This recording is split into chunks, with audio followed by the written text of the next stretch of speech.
Dando continuidade, então, à nossa aula sobre desnutrição, vamos agora falar da desnutrição proteico-calórica severa, as formas clássicas de desnutrição.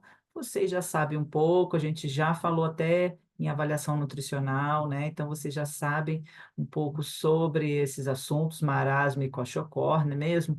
Então, o marasmo é aquela fase, o estágio final da caquexia, onde o paciente já tem toda aquela configuração clássica, bem cadavérica mesmo, bem depletada, né? Então, ele está com todos os sinais físicos bem aparentes, bem relacionado com o aparecimento de outras doenças crônicas. Então, esse paciente já vai estar com doenças severas, tá? Já o cachocor, ele é associado a um estresse agudo ou infecção. Então, fisicamente, ele não parece tão emagrecido quanto no marasmo, mas também é um caso de desnutrição. A gente não pode se iludir achando que cachocor não é desnutrição, tá?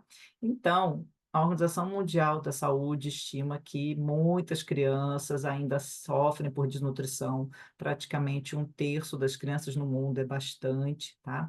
Tivemos, com certeza, uma redução dessas taxas nos últimos 10 anos. No Brasil, então, uma redução de 30%. Por quê? Porque o que vem aumentando agora, atualmente? Qual é a nova preocupação? A obesidade, né? Então, não é mais tanto a desnutrição como era antes, agora a balança está pendendo aí, está tendendo para está pesando mais para a obesidade, então isso em breve também vai ser uma outra preocupação que a gente vai tratar em sala nas próximas aulas, né? Mas o que a gente tem que entender aqui? Vamos relembrar. Marasmo tem bastante déficit de peso e estatura quando é criança, né? Bastante depressão de tecido adiposo, de tecido muscular, então não tem proteína de reserva, né? Então todo o déficit generalizado, fúrcula external aparente, tudo aquilo que a gente já conversou nas últimas aulas. O cabelo é muito despigmentado, então com várias manchas brancas e seco, quebradiço, que sai facilmente na mão e tem muita alteração psicomotora também. Então, o paciente fica muito apático, sonolento, se é uma criança não brinca, né? E pode ter vômito, diarreia com frequência, tá? Já no cachocor, a pele é um pouco brilhosa, mas pelo edema, não porque é uma criança saudável, tá? Então, tem bastante presença de edema, que a gente tem que descontar para fazer cálculo de IMC, não esquecer disso.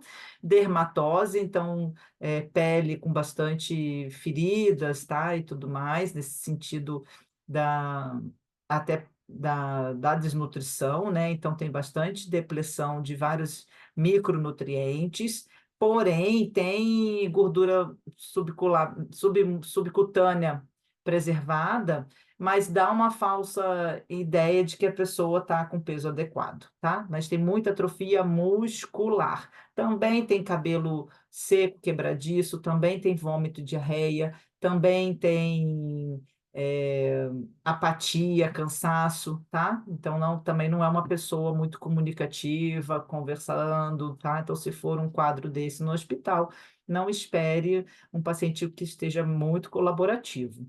Então, a feição clássica do marasmo e a feição clássica do kwashiorkor, principalmente aqui, que mostra bastante edema, né, na face, dá para ver até, né, que os olhinhos, assim, bem inchadinhos, e as dermatoses, né, na pele. Então, não é para decorar isso aqui, tá, pessoal? É só para entender, né? No marasmo, a gente tem a fome, né? Baixo consumo alimentar mesmo, então, realmente, uma adaptação do corpo a um processo longo de baixo consumo alimentar, e isso vai levar a uma alteração metabólica. Então, um aumento significativo do cortisol, que já é o hormônio muito aumentado no estresse, e a redução da insulina. Sim, eu não tenho glicose, porque eu não como, então não vou produzir muita insulina, né? Então, vai gerar uma perda de vários tecidos corporais com o tempo, vai levar, então, à perda de tecido muscular, perda de gordura, né, de lipídio, e isso vai levar a alterações metabólicas. Então, o consumo desses tecidos para gerar combustível, para gerar glicose para esse indivíduo, né? Ele não está comendo, então tem que ter essa quebra tem que ter gliconeogênese, tem que manter esse indivíduo vivo. A gente já falou sobre isso. Então, vai começar a aumentar essa liberação de glicose, de aminoácidos essenciais, de ácido graxo para a corrente sanguínea para fornecer energia, né? Então, energia para o sistema nervoso, energia para, né, homeostase, para manter essa produção de energia desse indivíduo. Então, começa a ter esse monte de quebra, proteólise, lipólise, para poder gerar combustível, porque senão essa pessoa vai morrer, né? Então, é um processo adaptativo aqui do baixo consumo alimentar, da fome severa, que é o marasmo. No cachocó, o que está acontecendo aqui, então, é que a gente tem essa adaptação toda metabólica por um excesso de carboidrato em relação à proteína. Então, aquela pessoa que tem um consumo proteico, mas um consumo proteico muito deficiente, e acaba tendo um consumo maior somente do que o que é possível, né? Então, às vezes, é só uma papinha mais rala, só uma sopinha de fubá, só uma batata, por exemplo, só um pão, e olhe lá, né? Então, não tem um consumo adequado de outros macronutrientes e muito menos de micronutrientes. Então, também vai levar a um aumento da glicose pós-prandial, mais uma redução severa dos aminoácidos essenciais. Então, no primeiro momento, tem aí o aumento da insulina, mas vai ter uma falta de outros substratos, tá? Então, para o cérebro tudo bem que a gente vai ter a glicose, tá? Mas para longo prazo isso vai ser deficiente para o corpo também, porque vai precisar de outros macronutrientes. Se preserva um pouco a massa muscular e o tecido adiposo nesse primeiro momento, porque no cachocó é um processo mais agudo, não temos tantas doenças crônicas juntas associadas, diminui então aminoácidos essenciais e aumenta-se os não essenciais, tá? Então reduz fornecimento de ácido graxo, de glicerol, porque você não tem esse consumo adequado e acaba então reduzindo a produção de albumina, né, que é uma proteína importante que nós já falamos, que está relacionado com o surgimento do edema. Você com certeza lembra disso. E um fator importante no cachocó é que esses indivíduos desenvolvem esteatose hepática, então o consumo de gordura no fígado. Então é comum que elas são mais magrinhas, mas que têm o abdômen mais avantajado, né? Aquela circunferência da cintura um pouco mais aumentada. E aqui, gente, então, para você fazer um certo comparativo no cenário clínico, o marasmo, de forma geral, uma baixa ingestão energética, o cachocó, uma baixa ingestão proteica. É, o marasmo é muito mais severo no sentido de tempo, tá? Em meses, anos de baixa ingestão alimentar, e o cachocó é um pouco mais recente, né? Então a gente está falando de semanas, tá? Um pouco mais agudo o processo.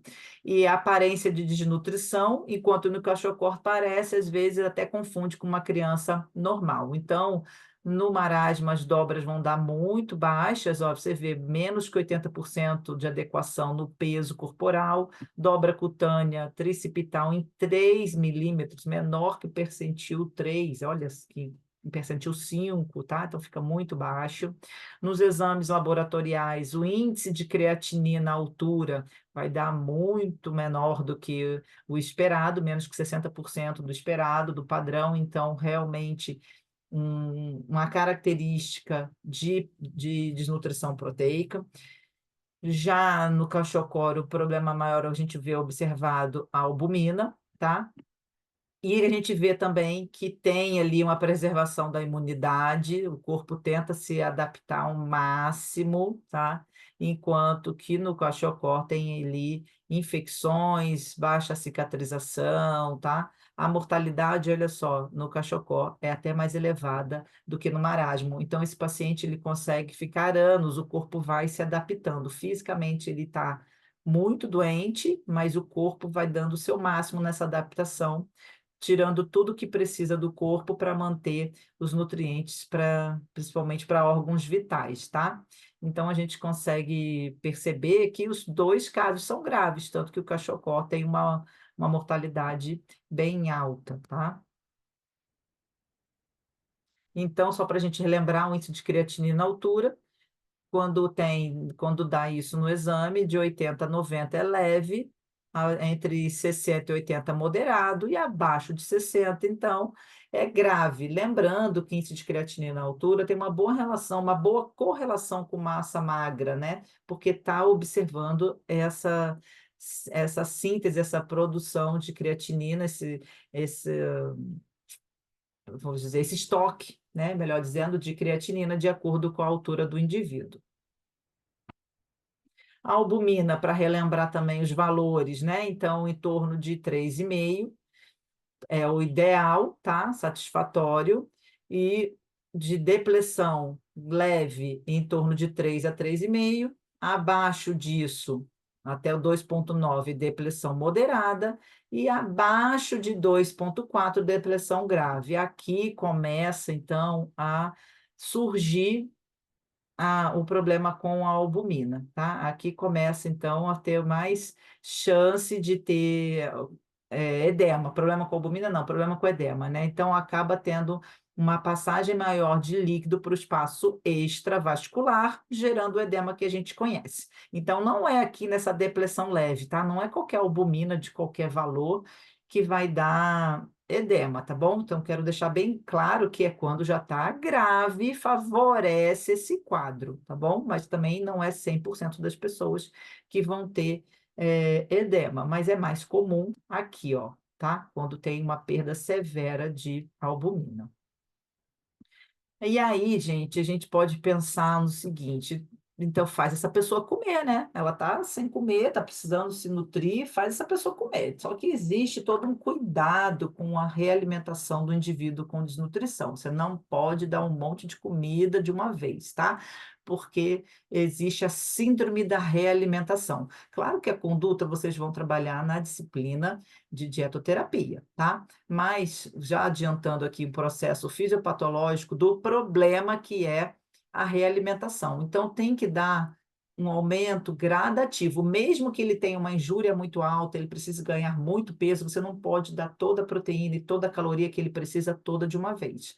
Porque se você pode causar essa síndrome da realimentação, que é esse desarranjo previsível, porque você vai deixar mais comida do que esse indivíduo pode metabolizar. Então, dá um desarranjo nessa composição sanguínea, porque ele não vai conseguir metabolizar tudo de sódio, tudo de potássio, toda a proteína, todos esses aminoácidos. Lembrando que a gente já falou que as vilosidades vão estar muito achatadas, né? Então, vai gerar um quadro de hipofosfatemia. Hipofosfatemia, baixa de quem aonde? Eu falei que tudo que era ia é no sangue, né? Baixo de fosfatos no sangue, tá bom? Então, é um processo que vai acompanhar a realimentação agressiva depois de um período de desnutrição, um período de inanição, onde a pessoa fica muito tempo sem comer. Então, você acaba piorando esse quadro se você quer dar tudo de uma vez, tá? Então, quando o indivíduo está desnutrido, passou por uma privação, ficou muito tempo em jejum, agora é a hora de fazer comer aos poucos. Então, pacientes com anorexia nervosa, pacientes que estavam em jejum severo, acamados, estavam em coma, agora vai ter que voltar a comer aos poucos, tá? Para ir se adaptando, o corpo voltando a se adaptar com as produções das enzimas, dos hormônios e conseguir metabolizar todo esse alimento novamente. Então, na síndrome de realimentação, pode gerar morte súbita nesse paciente, tá?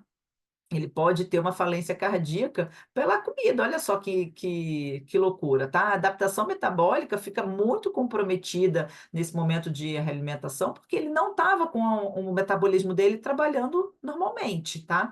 Então, vem um metabolismo todo anormal e você querendo dar comida toda nas quantidades que ele precisa. Então, tem que ser gradativo. A realimentação, então, vai aos poucos reverter esse estágio, né, que ele estava grave, hipometabólico desse paciente. Então, ele estava todo no processo adaptativo, né, que você viu do paciente lá com marasmo grave.